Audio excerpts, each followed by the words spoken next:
man. Yes, you saw that. Yeah.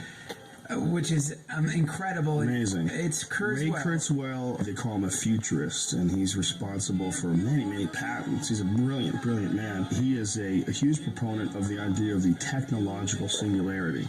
And the idea behind that is that one day artificial intelligence is going to literally and virtually come alive, and we're going to merge with it somehow. We are either going to be downloaded into computers, or consciousness is going to be replicated and indistinguishable from our current consciousness, and that will be downloaded into computers. And though our biological body will die, our electronic signal that is our consciousness that has been recreated, like you will copy your mind, you will copy your consciousness, like your soul. Yeah. But the singularity is not just that point where we achieve human level of intelligence in the machine. I mean, that will start a new revolution where these machines will continue to grow exponentially in power.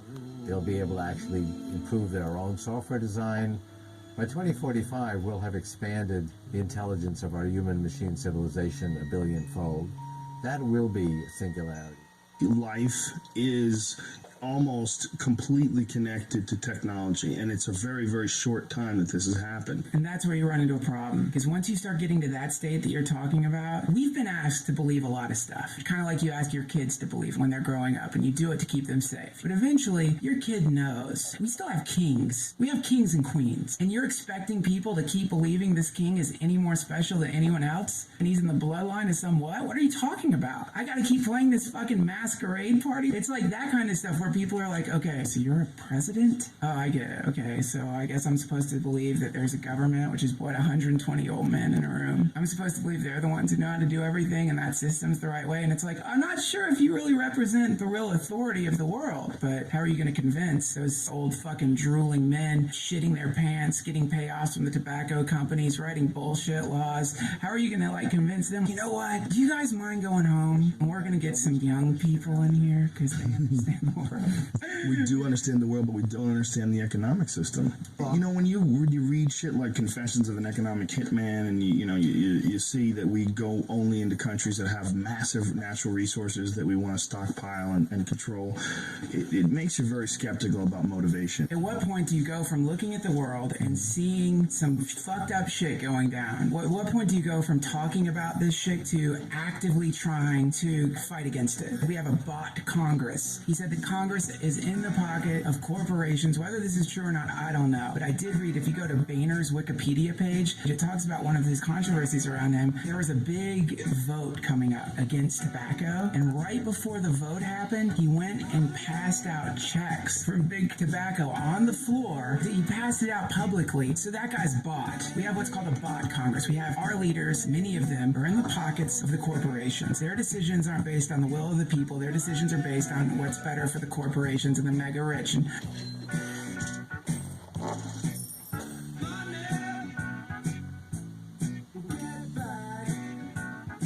at what point do we as a people make that stop? When does it happen? Guess what? Democracy didn't work. Didn't work. They beat it. They figured it out. Of course they figured it out. It's like the Rubik's Cube. You do it enough times, somebody's gonna fucking figure out how to beat the Rubik's Cube. The fucking founding fathers talked about this very thing, the possibility of this kind of thing happening. It happened. Now what do? You sit and drink Starbucks and buy your fucking iPhone and fucking play video games and get on a podcast from time to time and whine? Or do you fucking do something? The reason lobbying has become such a force is essentially because as the government becomes bigger and has more influence, you are going to have industry that is going to find a way to influence that power structure. So now you have a county like Potomac, Maryland, but you know what they are? They're all government lobbyists. Isn't that amazing? It is a group of people from all different kinds of industries that live there and do whatever they can to influence their congressmen in their state. To me, it's one of the two great things about politics that have always fascinated me. That's one, and two is cigarettes. There's a building in Washington, the Department of Health, and the Department of Health has a huge campaign to get people to stop smoking. You go up 3 flights from there, or whatever it is, but it's in the same building, and you have the Department of Agriculture. You know what the Department of Agriculture does? It pays farmers to produce tobacco because it's called a subsidy.